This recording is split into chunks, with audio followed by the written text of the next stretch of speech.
According to my Navicomputer, the... Shut up! Just shut up, you idiot! Sheriff, this is no time to panic. This is the perfect time to panic. I'm lost, Andy is gone. They're going to move from their house in 2 days, and it's all your fault. My fault? If you hadn't pushed me out of the window in the first place... Oh, yeah. Well, if you hadn't shown up your stupid little cardboard spaceship and taken away everything that was important to me... Don't talk to me about importance. Because of you, the security of this entire universe is in jeopardy. What? What are you talking about? Right now, poised at the edge of the galaxy, Emperor Zurg has been secretly building a weapon with the destructive capacity to annihilate an entire planet. I alone have information that reveals this weapon's only weakness. And you, my friend, are responsible for delaying my rendezvous with Star Command. You are a toy! You weren't the real Buzz Lightyear. You're an action figure. You are a child's plaything. You are a sad, strange little man, and you have my pity. Farewell. That was Woody, Tom Hanks, trying to convince Buzz Lightyear, Tim Allen, that he is not an intergalactic peacekeeper, but a children's toy, lost in the big wide world in 1995's animated classic, Toy Story. This week, a different toy's back in town as we review Greta Gerwig's kitschy social commentary, Barbie. We don't know what we're doing, we're just talking about films, and films are better than people. I'm Laurence. And I'm Sam. I think you've had enough tea for today. Let's get you out of here, Buzz. Don't you get it? You see the hat? I am Mrs. Nesbit. Snap out of it, Buzz! I'm sorry. You're right. I am just a little depressed. That's all. I can get through this.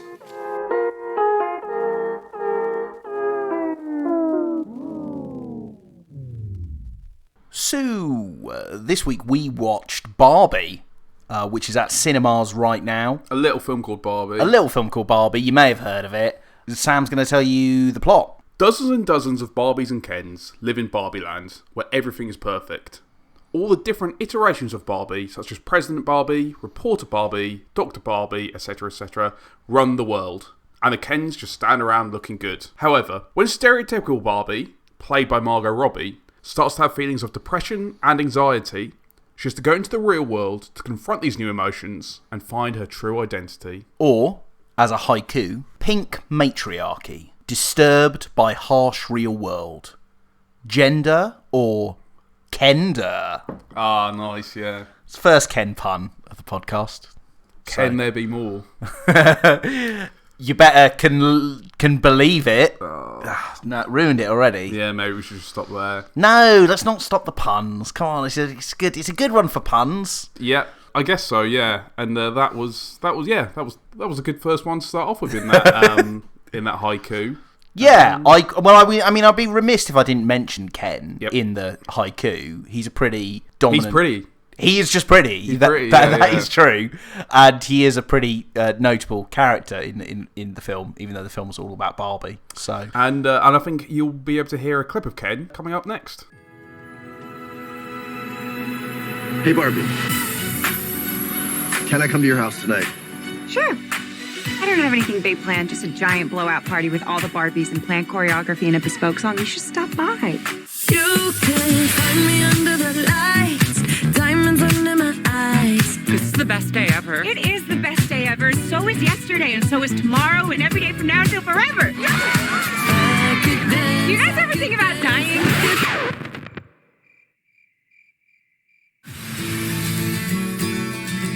What do I have to do? You have to go to the real world. You can go back to your regular life, or you can know the truth about the universe.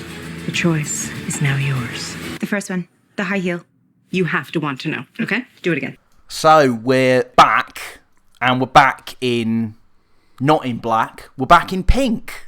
Back reviewing this, as you said, very small movie named Barbie. And, I mean, I'd be remiss, before we get into the actual film, be remiss not to mention that it's like everywhere. I think that's almost one of the most fascinating things about it, is the way that it's completely captured people's imaginations and obsessions. I mean, the posters came out, people got obsessed, mainly with Ken.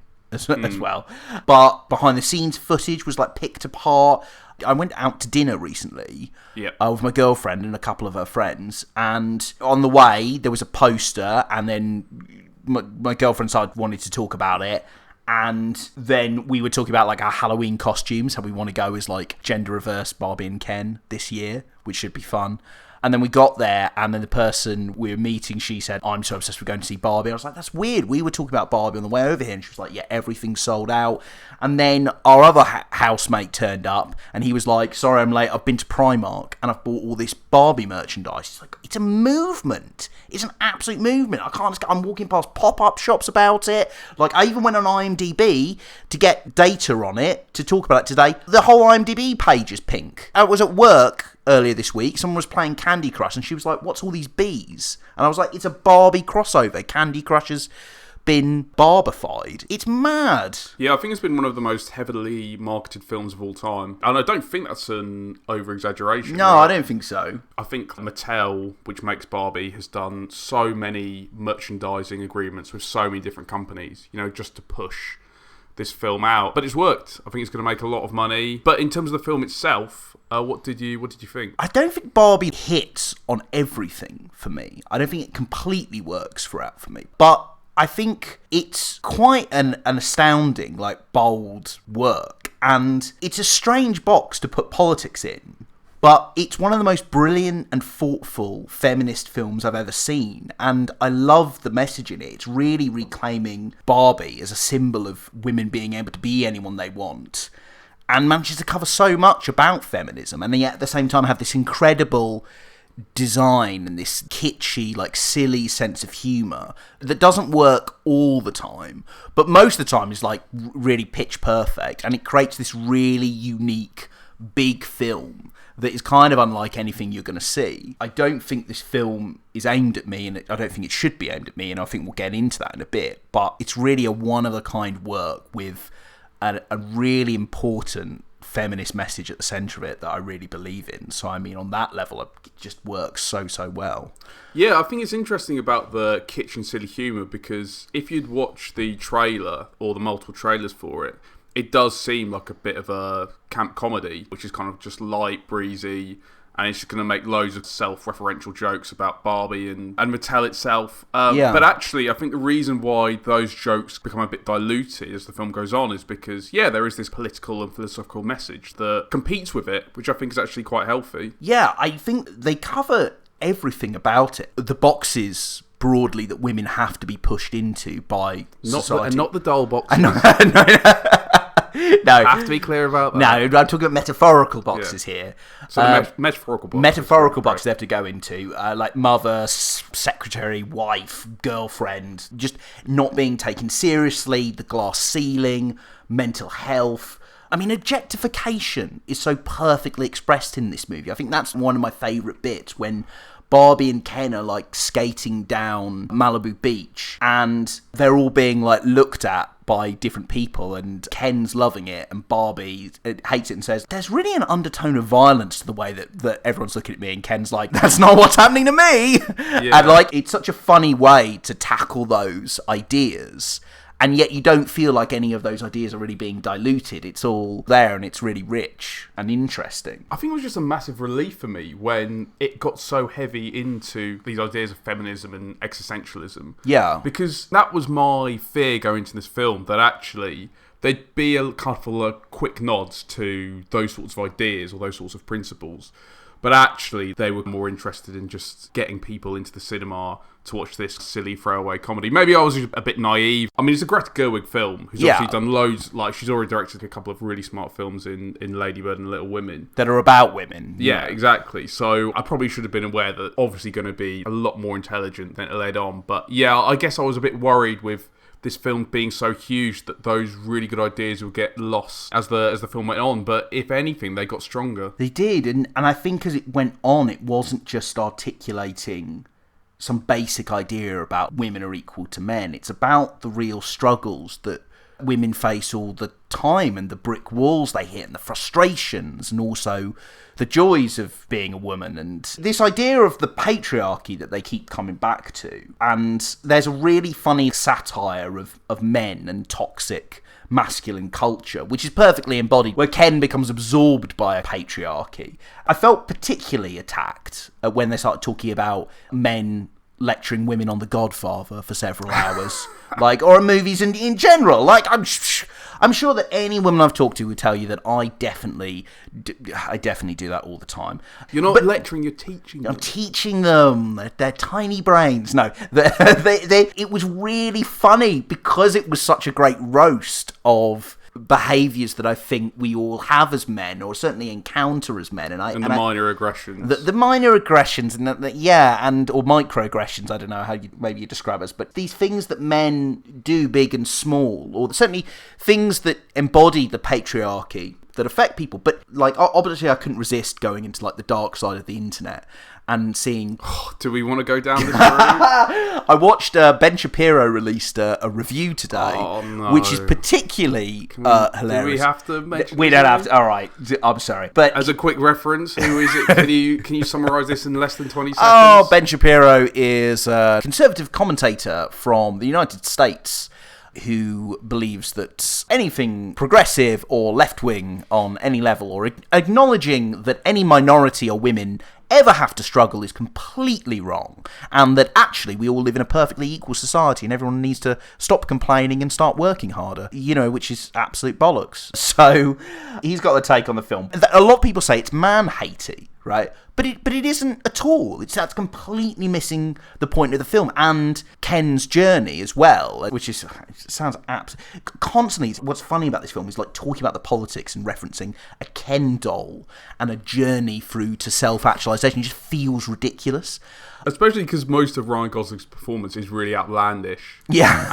and very camp and just very over the top. Some of his line delivery is really expertly done. Yeah. Actually, you can only be a good comedic actor to do what he does. And he's wonderful on that. And I do want to comment on him, but just to say that his journey, it's clear that the victims of the patriarchy are women, but it also hurts men. It doesn't let men be themselves. It doesn't really give any of the Kens agency. It gives them less agency than before, when they were kind of pretty submissive under the Barbies. Yeah, and that's what's really an interesting take on it that I hadn't really seen before. But I think this patriarchy traps them as well. I mean, obviously women are the victims in a patriarchy, and obviously there are lots of men that hold the power. But actually, yeah, Ken doesn't get anything out of it, and actually just needs to find his own identity, his own freedom and emancipation from these horrible expectations as well. There are going to be a lot of hot takes on this. There's a lot of politics in it.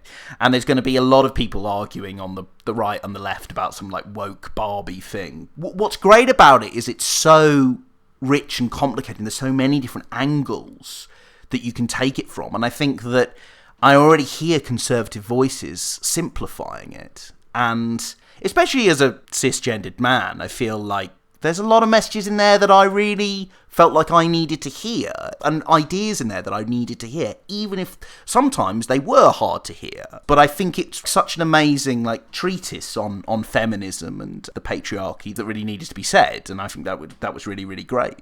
Yeah, and actually it's just so great that Greta Gerwig had such autonomy on this project, and she wrote it with Noah Baumbach. The fact that she's able to take hits at Mattel itself, I think is really, really funny. There was a funny instant where the head of Mattel read the script, and there's a moment in it where Barbie goes to a school, and there's a kind of a teenager that absolutely rips the idea of Barbie apart and calls it a fascist. And the head of Mattel flew to England to confront Margot Robbie and Greta Gerwig about this scene. He said it shouldn't be in the film. But then when they explained to him how it would work and how it would operate and the mechanics of the scene, he was okay with it in the end. Wow. And actually, it's not a great barometer when you walk out of a cinema and hear a few different views. But when I watched this and walked out, there were lots and lots of people dressed in pink, obviously, who loved it. And it is maybe a little bit longer than people were expecting, but they still found it funny, and they seem to be really, really enjoying it, even though actually I think it's a lot heavier And as you say, much more complex and rich than the trailers showed it to be. It's true. I think people are going to respond really positively to this. I do think it's laid on quite thick. I think Barbie gets away with it, and I love the message, but it almost verges on a Saturday Night Live sketch or one of those video essays that's got a narrative like attached to it. How they keep having the message sort of just jut out of it. But then, I don't know, that's also kind of the point of it, that it's so in your face, that it's this big, loud story about what it is to be a woman. And it's very humanist as well. It's kind of people trying to find this idea of like their self-worth and their self-identity. Yeah. That's what the Kens are trying to do, that's what Barbie's trying to do. Yeah. And it's obviously we've talked about the idea of the patriarchy is really well examined, but also about what it is to be human. Maybe that's what conservatives also miss, that maybe it is a film about being human as much as it is a film about being feminist as well. Only they could see it from that angle, but, you know, they've got strange testosterone pills to sell, I guess, what's happened? Drinks. Why have you spent too much time on Twitter today? Why are you suddenly coming out for the conservatives and the keyboard warriors? Well, it's just always going to be a factor. All right, I promise I'll log out of Twitter and YouTube once we've finished. Stick to the film. Stick to the film. The sense of humour in it, as well, that we touch on, it's very meta and very kitschy and campy, just like the design of the film as well, which is beautiful as well. And I think sometimes it works, and sometimes it's maybe a little too smug, like the fascist joke that you talked about earlier. Mm-hmm. I love that. That's really funny. Anything with Ken is great. But things like the dry heaving, or when her feet go flat, I just don't think work. The Margot Robbie joke towards the end, like, it just feels a bit too much. Even Ken's musical number, I felt was maybe a bit superfluous. I mean, yeah, it was kind of funny, you know, building on his kind of comedy shtick. But yeah, I just at that point I just found, wow, this is so bizarre. But I mean, Gerwig's described the film as being anarchic, unhinged, really, really chaotic. That's what's maybe one of the things that I'll take away from the film, the fact that it is so anarchic and all over the place, but underpinning it is these really interesting political ideas. I just wish it wasn't quite as all over the place. I think at certain points, I don't think it's a perfect film. There's this wonderful message, and so many things are really bold and ambitious, the kind of things you're not going to see anywhere else, but it's also maybe at certain times goes off in angles that just don't really work, even when it's trying to be bold. Yeah, it's definitely not a perfect comedy. I mean, Will Ferrell plays the head of Mattel. That was one thing that really didn't work. Like, I think they had those characters, that was a good idea, and then they didn't know what to do with them after that. He was really mixed up. I didn't know if he was meant to be a representation of capitalism or corporations trying to do a right thing but also screwing it up and being part of the problem. But it really wasn't clear, and they didn't make the best use of that. Yeah, maybe one of those ideas. And there are a few of them in the film where perhaps aren't quite well constructed. And I definitely felt Will Ferrell's character got in the way a little bit. I mean, let's talk about Ken. I mean, Ryan Gosling's Ken, I think, does really steal the show. He's someone that, like, a lot of people got obsessed with in the run-up to it. Gosling is an interesting guy because I think he's had a lot of successes and several really iconic roles. His range has always been kind of in question. You know, is he just very good at being stoic or having a really good poker face, or can he really do something special? The funny thing is that Barbie almost shows like a completely different side of him. This shows that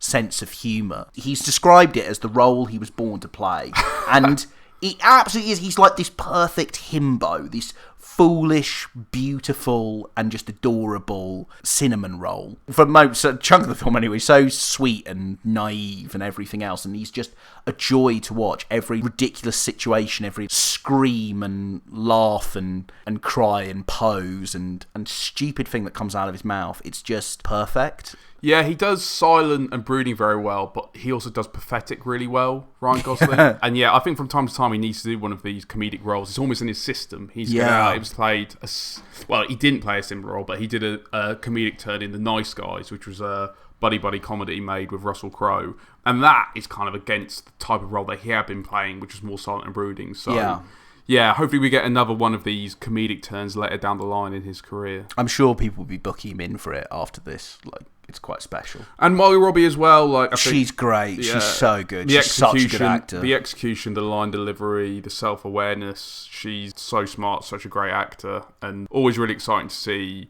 what she does. I mean, hopefully, obviously she's been in a lot of big blockbusters recently, a lot of expensive films. So if she goes back to do something a little bit more independent. More and more now she's working with the type of filmmakers that actors aspire to work with, like Quentin Tarantino or Wes Anderson. So hopefully she gets to work with another auteur like that, or hopefully another film with Greta Gerwig. I'm sure they'll work together. Sounds like it's been a great success. Apparently on set she had these pink days where everyone on the set had to wear pink.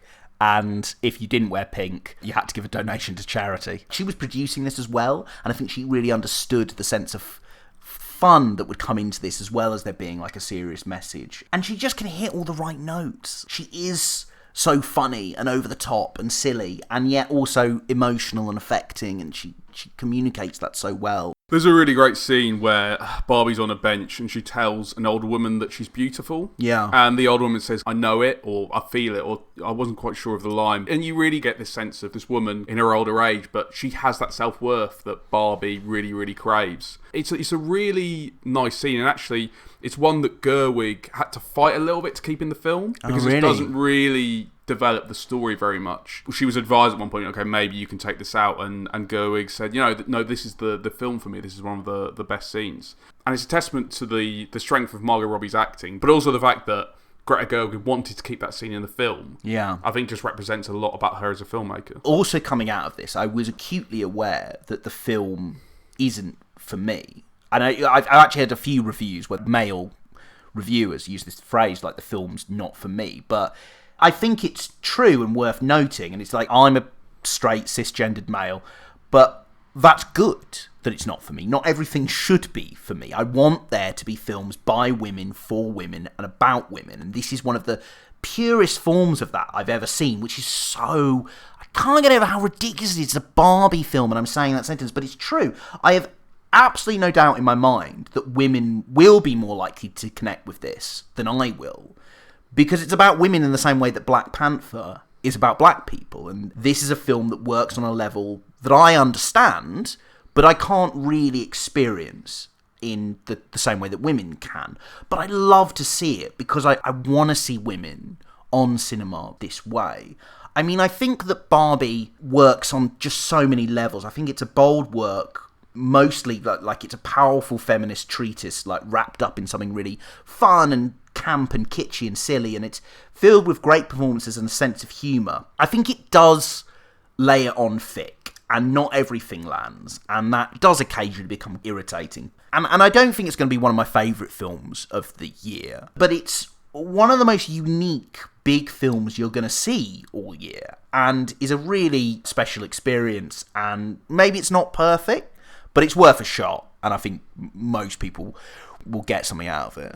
Yeah, I mean, it was a huge relief to me that this film wasn't what I thought it was going to be. So I was really pleased that actually it's a film that starts off as a goofy comedy, and it becomes a bit of an amalgamation of a goofy comedy and something of a political and philosophical treatise, as you said. But yeah, overall, I think even though it's going to make a lot of money, critically as well, it'll do pretty well, because it just feels like a really expensive film that has been bold and has been independent, and that probably comes from Greta Gerwig herself, really. The fact she's made smaller films, the fact she's been involved with smaller films, it does still feel that it has that independent and alternative heart to it. And it's really great when you see independent filmmakers go and make these really, really big, expensive films and they don't lose their soul. Really good performances by Margot Robbie, Ryan Gosling, and the supporting cast. Maybe not so Will Ferrell, but we've discussed that a little bit. And yeah, I think it really works as a big commercial summer film. I really hope it stands the test of time. You know, I'm not quite sure how I feel about this in 6 months, or whether if I watched it again, it wouldn't have the same impact. And to be honest, I only saw this film today, so maybe it'll resonate with me differently tomorrow. So I don't know, but my overwhelming impression was that it's positive, it's smart, it's definitely worth seeing, and millions of people are going to see it. You know, Warner Brothers aren't nervous about that. And yeah, I'd really recommend it to people, even if you were on the fence about it, and even if you're a fan of the patriarchy, go see it. Humans only have one ending. Get that Barbie! Ideas live forever. So, if you like this, then I'm going to say watch Enchanted from 2007. It's got that same subversive story, maybe not in a character, but certainly in a brand. This brand is Disney, and it's complete with himbos and dimension-crossing silliness. It's the story of Giselle, played by Amy Adams, who is a beautiful princess in a magical kingdom, who just wants to marry the handsome Prince Edward, played by James Marsden, but a wicked witch wants to destroy her by sending her to New York City. Our New York City. There, Giselle must contend with public transport, grumpy locals that don't like singing, and the cynicism of the modern world. Their world and our world I think she may be a real princess. are about to collide. All right, everyone, let's tidy things up. How does she know? Don't sing. It's okay. Let's just walk. Barbie's a hard one to pin down for if you like this in some ways, but yeah, and this, or we just haven't seen enough of the films that it's like. Yeah, we discussed this. I feel like I need to maybe Legally Blonde is a bad omission. Yeah, maybe. Back catalogue. I feel like there's a lot of movies coming out of Barbie that now I want to like finally tick off the list, and maybe Legally Blonde is one of them. I mean, Enchanted doesn't have the politics of Barbie. In fact, arguably, there's a sort of reversal here in that although it's making fun of fairy tales and Disney movies, ultimately it's about bringing a little bit of magic into the real world, which is very different from arguing about inequality and gender roles. But it does have a really great screen-filling leading lady like Margot Robbie in the form of Amy Adams, who's playing a kind of fairy tale version of a bimbo, and then you've also got a fairy tale version of a himbo in Marsden's Prince Edward. I think there's a certain generation younger than us for which this might be part of a kind of canon of films they grew up on. And in that way, it's a subversive movie for all ages, in the same way that Barbie is. I enjoy particularly the creatures becoming Giselle's helpers, a la Cinderella, but they're doing gross tasks rather than baking a pie. They're scrubbing a toilet, and they're rats and pigeons and singing cockroaches. And I think that's really funny. It hasn't really stuck in my head until this point, if I'm honest. But I think if you want a bit of the campness and the kitshness of Barbie, it's a really good fairy tale to open up again, even though the feminist soul of Barbie isn't there. And there was a sequel released last year as well. Oh, yeah. Another one I didn't see. I don't think that's going to be one of the ones I rushed to see post-Barbie somehow. I didn't really hear anyone talk about it. But then there's so many weird Disney sequels and remakes that get released now that everyone sort of just stops talking about. I don't think it's too much to worry about. Yeah, I think Enchanted is a good companion piece. It felt like a time like one of these fairly kind of postmodern Disney films where they were willing to kind of take the piss out of themselves a little bit and take a bit of them, definitely. It was one of the early ones doing that. Yeah, and but you're right. It's good to know Amy Adams' performance because actually I think there is similarities between her style and Margot Robbie's in these films. So yeah, there's definitely that link to the two. And yeah, this kind of idea of living in this complete perfect habitat and then having to go to the real world and finding out, things aren't as good as they seem. I don't know, how do you rank Prince Edward's Ken-ergy? Yeah, actually, I don't remember this film too well, but I did see it, and actually, I think James Marsden does a really, really good performance, and I wonder if Ryan Gosling was kind of aware of this film and maybe, looked at it as perhaps a touching point for his performance as Ken. But yeah, I think he's really fun, and from my memory, I think James Marsden as Prince Edward has all the best lines. All the lines that you laugh out loud at. I think, unlike Barbie, actually, I'd say as Enchanted goes on, it probably just gets a bit weaker and weaker, and yeah, this idea of it being slightly subversive just feels like it goes away. But haven't seen it in a long time, so perhaps I'm wrong. But yeah, as I said, definitely a good companion piece. You've met your match, foul beast! Are you crazy? Nobody stabs my bus. Don't you run away from me, crazy tight wearer. If you didn't like Barbie, then watch The Truman Show from 1998. Truman Burbank is unwittingly the most famous reality TV star on planet Earth. His life is captured 24 hours a day and broadcast to millions of people from the biggest TV set ever created. He lives in Sea Haven Island, a quiet, suburban and idyllic town with his wife Meryl, played by Laura Linney. Everyone that Truman knows in Sea Haven, including Meryl, is an actor, and that has been the case ever since Truman was born. Approaching his 30th birthday, Truman grows more existential and yearns for escape. A dream, unbeknownst to him, he'll never be able to fulfill. However, due to a few cock-ups with the set and a few actors breaking character, Truman begins to suspect his life isn't everything it seems. Can he discover the truth and somehow break free from his manufactured reality? Coming to you now from the largest studio ever constructed, it's The Truman Show! Yeah! Good morning! Good morning. Oh, and in case I don't see you, good afternoon, good evening, and good night. What if? No scripts, no cue cards. Morning, Spencer. How's it going? What if you were watched every moment of your life? What if your world was make-believe? Cue the sun. While the world he inhabits is counterfeit. I'm not allowed to talk to you. That's how I look. Not your type. There's nothing fake about Truman himself. Released to commercial and critical acclaim, the film has aged like a fine wine, and Jim Carrey's Truman has arguably never produced a better performance. So why watch this gem if you didn't like Barbie? But they aren't a million miles apart, with the similarities in existentialism, feelings of self-doubt, and frustrations with the modern lives we lead. But The Truman Show has a sensitivity and profoundness to it, and with a lot less kitsch humour and musical numbers. As referenced, Barbie discusses and champions feminism at great length, which is a subject barren from all of this film.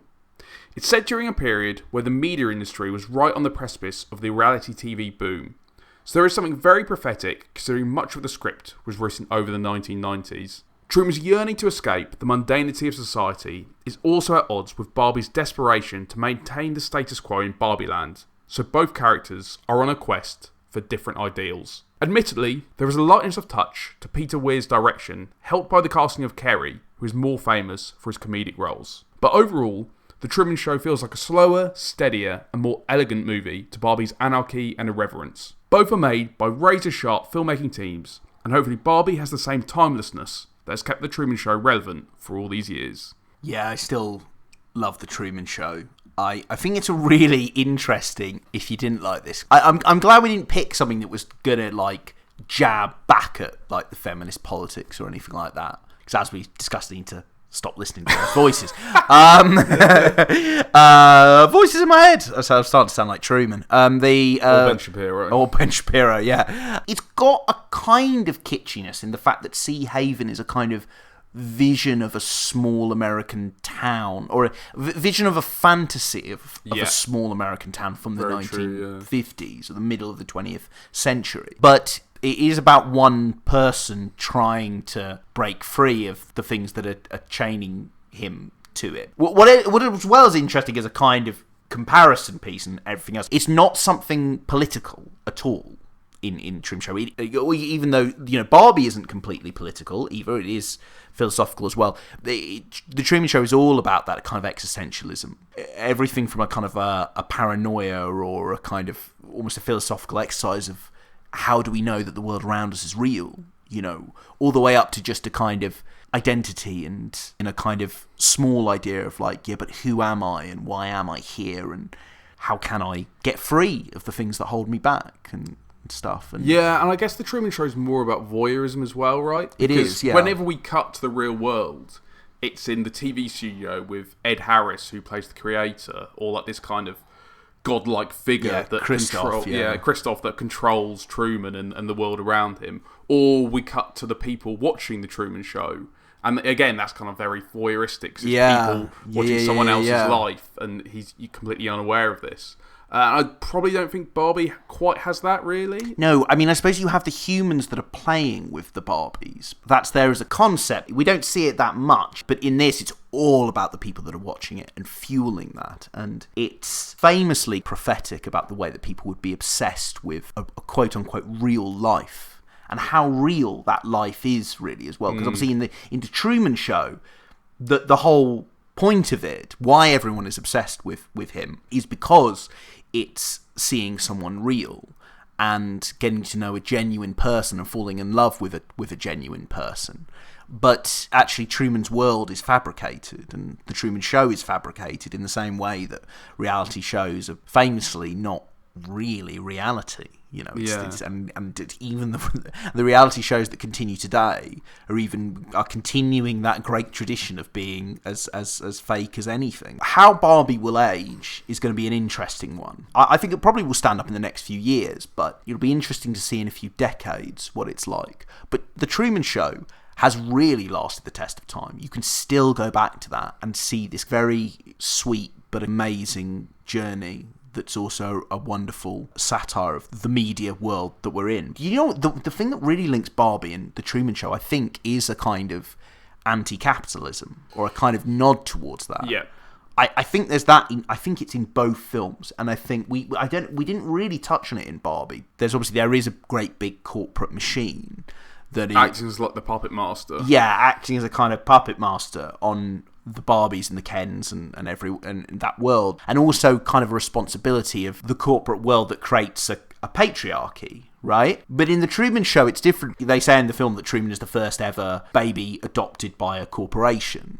And there's something quite twisted in that. And the fact that his whole world revolves around this TV show that's worth like millions and millions of dollars and is funded by consumerism. Like they say that everything on The Truman Show is for sale and you can buy it all. And that's what funds the whole enterprise. The only reason that Truman can exist is because he's controlled by the money and by this big corporation. People that might feel a connection with Truman can also feel that maybe they're having their strings pulled in certain ways. And that can only be by our consumerist society, really. I think we can all kind of relate to Truman at certain points. Yeah, and we can't really relate to Barbie or Ken. No, not really. Most of us can't. But yeah, it's actually quite interesting how I think both were marketed as broader comedies than they actually are. Yeah.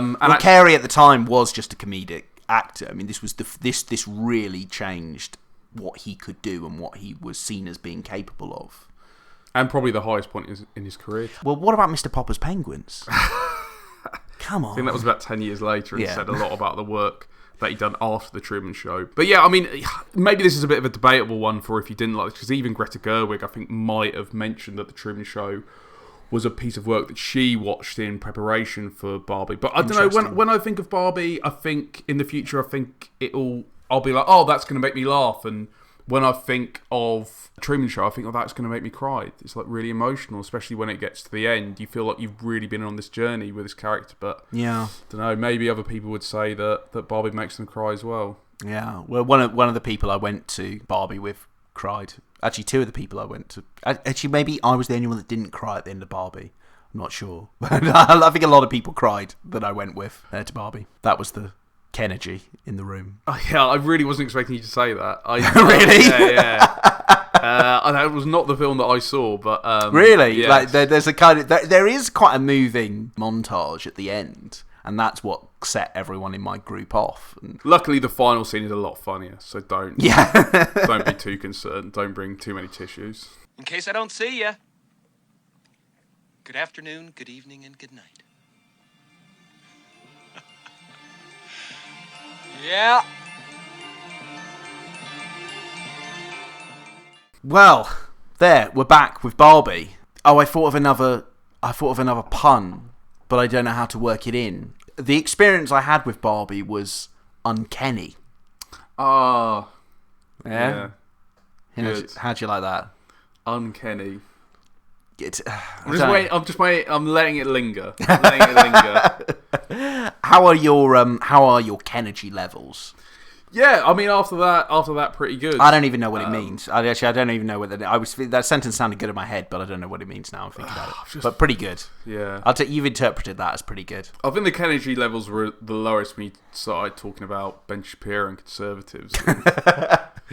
Yeah, depressing to remind you. All female directors, probably. Yeah, he does really. He's pretty dire. Well, yeah, maybe don't think about him and get those Ken-ergy levels up. I feel that once we get this podcast out, my Ken-ergy might be a little bit lower. I completely bought into the hype of Barbie. I love the experience of going to see it. I might be ready to say goodbye to it in a week or two. I don't think I need to see pink around every corner anymore. Yeah, I agree. So I guess we've reached the Ken. Hey!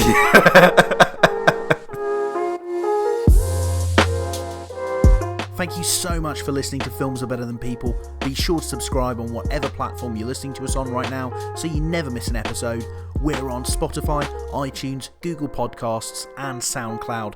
And don't forget to come follow us on Twitter @FilmsAreBetter and like us on Facebook.com/FilmsAreBetter.